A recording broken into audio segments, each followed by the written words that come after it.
Hello everyone, हम लोग आज क्लास 12 के लिए पढ़ेंगे और 12 के लिए चैप्टर 6 में आज हम लोग जाने वाले हैं। चैप्टर 6 में जाने से पहले चैप्टर 6 जो है वो वंशागति का आणविक आधार टॉपिक है ना। तो वंशागति का आणविक आधार का मतलब हुआ मॉलिक्यूलर इनहेरिटेंस, है ना।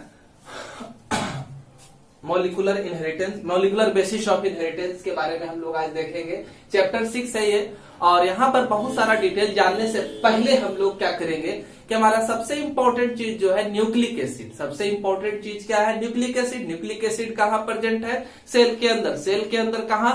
तो न्यूक्लियस में। न्यूक्लियस के अंदर कहाँ? तो क्रोमोजोम में, है ना। और इसके अलावा कुछ ऑर्गेनेल्स है हमारे सेल के, जैसे माइटोकॉन्ड्रिया है, प्लास्टिड्स है, उसके अंदर भी न्यूक्लिक एसिड पाया जाता है। तो आज हम लोग न्यूक्लिक एसिड के स्ट्रक्चर के बारे में देखेंगे, है ना।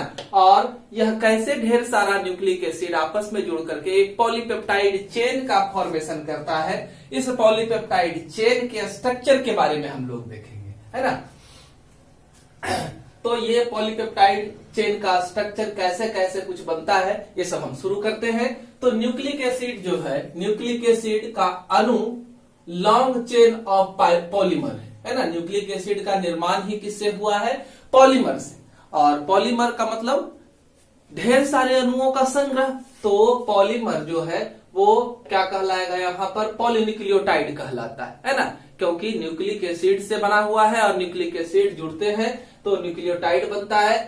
और ये कह सकते हैं संक्षेप में कि न्यूक्लिक एसिड जो है वो न्यूक्लियोटाइड का मोनोमेरिक यूनिट है। न्यूक्लिक एसिड क्या है? न्यूक्लियोटाइड का मोनोमेरिक यूनिट है। मतलब कि न्यूक्लियोटाइड बनने के लिए हमारे पास जरूरी चीज क्या है? न्यूक्लिक एसिड है। ऐसे समझे कि हमारे पास न्यूक्लिक एसिड को समझने के लिए पहले हम गुणसूत्र पर चले जाते हैं, है ना। गुणसूत्र पर चले जाते हैं और अगर सबसे पहले आपसे पूछा जाए कि न्यूक्लिक एसिड जो है वो किससे बना हुआ होता है? न्यूक्लिक एसिड है क्या? हम कुछ नहीं समझे, है ना। हमको न्यूक्लिक एसिड से कुछ नहीं समझ में आ रहा है, न्यूक्लिक एसिड आखिर है क्या? तो हमारा क्रोमोजोम जो है ना, वो किससे बना हुआ है? डीएनए और आरएनए से। तो हम कह सकते हैं कि न्यूक्लिक एसिड जो है वह डीएनए और आरएनए है ना। यानी कि क्रोमोजोम में ही न्यूक्लिक एसिड पाया जाता है, इतना हमको समझ में आया। गुण और क्रोमोजोम क्या है?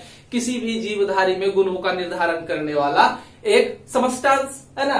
तो इस चीज को समझते हुए हम लोग चलते हैं कि हमारा न्यूक्लिक एसिड पे शर्करा पाया जाता है, फॉस्फेट पाया जाता है और नाइट्रोजन बेस पाया जाता है। नाइट्रोजनस बेस पाया जाता है, नाइट्रोजनी क्षारक कहते हैं उसको। और यह जो न्यूक्लिक एसिड है वह दो प्रकार का होता है। नाइट्रोजनी क्षारक के अनुसार से हमारा ये जो होता है न्यूक्लिक एसिड वो दो प्रकार का होता है, डीएनए और आरएनए। तो इसको हम लोग देखते हैं कि गुणसूत्र सबसे पहले। गुणसूत्र किससे बना हुआ है? न्यूक्लियोप्रोटीन से बना हुआ है ना। न्यूक्लियोप्रोटीन का मतलब क्या हुआ? न्यूक्लिक एसिड और प्रोटीन। कौन सा प्रोटीन हमारे गुणसूत्र में पाया जाता है? तो हिस्टोन प्रोटीन पाया जाता है ना। कौन सा प्रोटीन? तो हिस्टोन प्रोटीन। अब देखते हैं न्यूक्लिक एसिड के बारे में बताया कि न्यूक्लिक एसिड दो प्रकार का, डीएनए और क्या? आरएनए। तो डीएनए और आरएनए में क्या विभिन्नता है इसको हम लोग पहले समझते हैं। तो डीएनए का फुल फॉर्म आप जानते हैं, deoxy ribo deoxy ribo nucleic अम्ल, है ना। और इसको क्या कहते हैं? आरएनए को क्या कहते हैं? राइबो न्यूक्लिक अम्ल। ठीक है, ये दोनों में डिफरेंस है, ये दोनों का नाम है। अब डीएनए को देखते हैं तो डीएनए में क्या है? शर्करा, सुगर, है ना, फॉस्फेट और नाइट्रोजिनस बेस। शर्करा, फॉस्फेट और नाइट्रोजिनस बेस से मिलकर के हमारा डीएनए बनता है। कौन सा सुगर? तो हम लोग खाते हैं हेक्सोज सुगर, लेकिन यहाँ जो सुगर प्रेजेंट होता है वह पेंटोज सुगर होता है। फॉस्फेट फॉस्फोरिक अम्ल के रूप में होता है और ये नाइट्रोजिनस बेस। तो नाइट्रोजिनस बेस क्या है? नाइट्रोजिनस बेस दो प्रकार के होते हैं, प्यूरिन और पायरामिडीन। नाइट्रोजिनस बेस दो प्रकार के होते हैं, प्यूरिन और पायरामिडीन। प्यूरिन दो प्रकार का होता है, एडिनिन और गुआनिन। एडिनिन को ए से सूचित करते हैं और गुआनिन को जी से। है ना। थायमीन, पैरामिडिन दो प्रकार का, इसको थायमीन को टी से, साइटोसिन को सी से सूचित करते हैं, ठीक है। तो हमारा डीएनए इन 4 प्रकार के नाइट्रोजिनस बेस से मिलकर के बना होता है। हमारा डीएनए इन 4 प्रकार के नाइट्रोजिनस बेस से मिलकर के बना होता है, ठीक है। अब देखते हैं कि ये जो शुगर था वह 5 कार्बन से मिलकर के बना हुआ है ना। यह शुगर 2 प्रकार का होता है, एक डीऑक्सीराइबोज शुगर और दूसरा क्या, राइबोज शुगर, ठीक है। शुगर क्या है, 2 प्रकार का है, डीऑक्सीराइबोज शुगर, पेंटोज टाइप है दोनों। अब देखिए आरएनए और डीएनए में क्या डिफरेंस है। तो यहाँ पर हम लोग शुगर को देखें कि 2 तरह का शुगर, डीएनए में पाया जाने वाला डीऑक्सीराइबोज और आरएनए में राइबोज शुगर। तो यहाँ पर शुगर का डिफरेंस है डीएनए और आरएनए में। इस डीएनए में डीऑक्सीराइबोज शुगर, आरएनए में जो है राइबोज शुगर पाया जाता है, ठीक है। दूसरा डिफरेंस है डीएनए आरएनए में कि थायमीन जिस जगह पर रहेगा वहां पर क्या होता है, यूरासिल रहता है। थायमीन की जगह पर क्या रहता है, यूरासिल रहता है। यही दोनों डिफरेंस है हमारा किसमें, डीएनए और आरएनए में। हम जानते हैं कि हमारा डीएनए कैसा है, डबल हेलिक्स रचना है। हमारा डीएनए कैसा है, डबल हेलिक्स रचना है ना, इस तरह की रचना है। और डीएनए में किस तरह से जुड़ाव होता है इन नाइट्रोजिनस बेस का, तो याद रखना है, ए हमेशा टी के साथ जुड़ता है, सी हमेशा जी के साथ जुड़ेगा, है ना। डीएनए में किस तरह से नाइट्रोजिनस बेस का जुड़ाव होता है, ए हमेशा टी के साथ, सी हमेशा जी के साथ, है ना। अब अगर आपको आरएनए बनाने के लिए कहे तो आरएनए में टी की जगह आप क्या लगाएंगे, यू लगाएंगे, है ना। यानी कि ए यू के साथ, सी जी के साथ, है ना। सेम इस तरह से हम लोग ने देखा कि थायमीन का जुड़ाव किस तरह से होता है, किसके साथ होता है ना।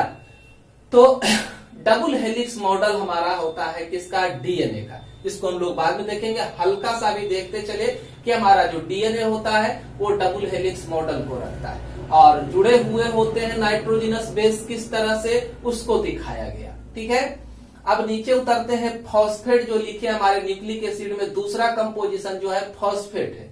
यह अकार्बनिक यौगिक है, फास्फोरिक अम्ल H3PO4 के रूप में पाया जाता है। फास्फोरिक अम्ल H3PO4 के रूप में पाया जाता है। न्यूक्लिक एसिड को यह अम्लीय बनाने का काम करता है, ठीक है। शुगर और नाइट्रोजिनस बेस से मिलकर के न्यूक्लियोटाइड बनता है। अगर शुगर और नाइट्रोजिनस बेस को मिलाएंगे तो क्या हो जाएगा, है ना, हमारा न्यूक्लियोटाइड बनता है। कैसे कैसे कि कैसे कैसे ये जुड़ता है इसको समझे।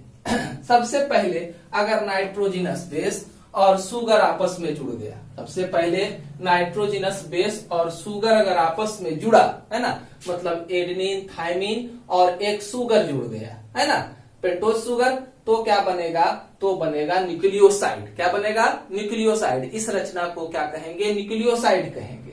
दूसरा है न्यूक्लियोटाइड। अगर नाइट्रोजिनस बेस और शुगर के साथ एक फॉस्फेट ग्रुप आकर के जुड़ गया, है ना, और जुड़ने के लिए फास्फोडाइस्टर बॉन्ड होता है, तो उसके साथ अगर जुड़ गया तो उसे क्या कहेंगे, न्यूक्लियोटाइड। यानी कि न्यूक्लियोसाइड और न्यूक्लियोटाइड में डिफरेंस किसका है, तो फॉस्फेट का डिफरेंस है। न्यूक्लियोसाइड में फॉस्फेट अब्सेंट होता है, न्यूक्लियोटाइड में फॉस्फेट प्रेजेंट होता है, ठीक है। अब नाइट्रोजिनस बेस दिखाए हैं कि डीएनए में कौन कौन रहेगा, तो ATCG रहेगा, आरएनए में क्या रहेगा, AUCG रहेगा, है ना। आप समझ गए, AT adenine, thymine, cytosine, guanine, RNA में एडेनिन, यूरासिल, साइटोसिन, गुआनिन, है ना, इस तरह से जुड़ेगा। फास्फोडाइस्टर बॉन्ड भी समझ गए। फास्फोडाइस्टर बॉन्ड कैसे बनेगा, तो फास्फोडाइस्टर बॉन्ड बनने के लिए 2 शुगर और एक फॉस्फेट ग्रुप, है ना। फास्फोडाइस्टर शुगर में 2 क्या होता है, शुगर और एक फॉस्फेट ग्रुप जब जुड़ता है तो उसी को क्या कहते हैं, फास्फोडाइस्टर बॉन्ड कहते हैं, ठीक है। तो इतना हम लोग समझे। अब विशेष है कि हमको इसका स्ट्रक्चर देखना है। एडेनिन, गुआनिन, थायमीन और साइटोसिन का स्ट्रक्चर देखना है। यहाँ देखे, है ना, एडेनिन का स्ट्रक्चर बनाया हुआ है, यहाँ थायमीन का स्ट्रक्चर बनाया हुआ है, केमिस्ट्री अगर पढ़े है ना या पढ़ रहे हैं तो देखे कि किस तरह से हमारा जुड़ा हुआ है ना। डबल बॉन्ड है यहाँ डबल बॉन्ड है ना, यहाँ है बेंजीन टाइप है ये।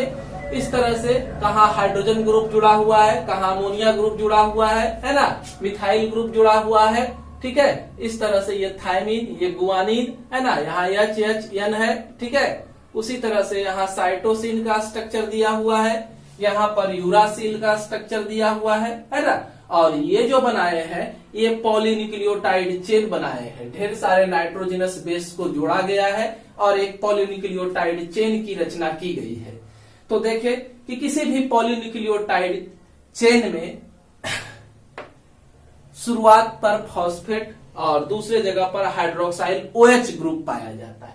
एक जगह पर क्या रहेगा हाइड्रोक्साइल ग्रुप और दूसरे जगह पर क्या रहेगा फॉस्फेट ग्रुप। ये फॉस्फेट ग्रुप है, ये सुगर है ना, और ये क्या है, ये आपका नाइट्रोजनस बेस है, फिर फॉस्फेट, फिर सुगर, नाइट्रोजनस बेस है ना, एडेनिन है, ये गुआनिन है ना, साइटोसिन है, थायमिन है। ये क्या मैंने तो डायरेक्ट लिख दिया, यहाँ बताया था ये T के साथ जुड़ेगा, मैंने तो एक सिंगल चेन लिया है। इसके बगल में जो दूसरा चेन आएगा तो यहाँ A है तो यहाँ पर T रहेगा डीएनए में। अगर आरएनए का चेन बनेगा है ना तो यहाँ पर क्या रहेगा U रहेगा, यहाँ G है तो यहाँ C रहेगा है ना, क्या रहेगा देखें यहाँ G है तो C रहेगा है ना, यहाँ C है तो यहाँ G रहेगा, यहाँ T है तो यहाँ A रहेगा है ना। इस तरह से हम लोगों ने बनाया पॉलीन्यूक्लियोटाइड चेन की संरचना। तो समझ गए कि यहाँ हाइड्रोक्साइल ग्रुप, ये नाइट्रोजनस बेस, ये सुगर, ये फॉस्फेट है ना। इस तरह से ये आपस में क्या है जुड़ा हुआ है, ठीक है। डीएनए सिंगल टाइप का होता है, जबकि आरएनए जो होता है 3 तरह का होता है। हम लोग डिटेल में पढ़ेंगे इसको, मैसेंजर आरएनए, ट्रांसफर आरएनए और राइबोसोमल आरएनए है ना। यह 3 प्रकार का होता है, ठीक है। आरएनए जो होता है वो कितने प्रकार का होता है, 3 प्रकार का होता है। और आरएनए में यूरासिल रहता है ना, और क्या रहता है यहाँ पर राइबोस सुगर रहता है आरएनए में, इसमें डीऑक्सीराइबोस सुगर। तो इस तरह से आप डीएनए और आरएनए में अंतर को भी स्पष्ट कर सकते हैं, है ना। आरएनए का फंक्शन क्या है, प्रोटीन संश्लेषण में हेल्प करेगा, और डीएनए क्या करेगा तो आनुवांशिक सूचनाओं का स्थानांतरण करने का काम करेगा। ये क्या करेगा, आनुवांशिक सूचनाओं का स्थानांतरण करने का काम करेगा। इस तरह से अगर वीडियो पसंद आए तो लाइक करें है ना, और सब्सक्राइब करें नए वीडियो के नोटिफिकेशन को पाने के लिए, हमारे चैनल से जुड़ने के लिए। धन्यवाद।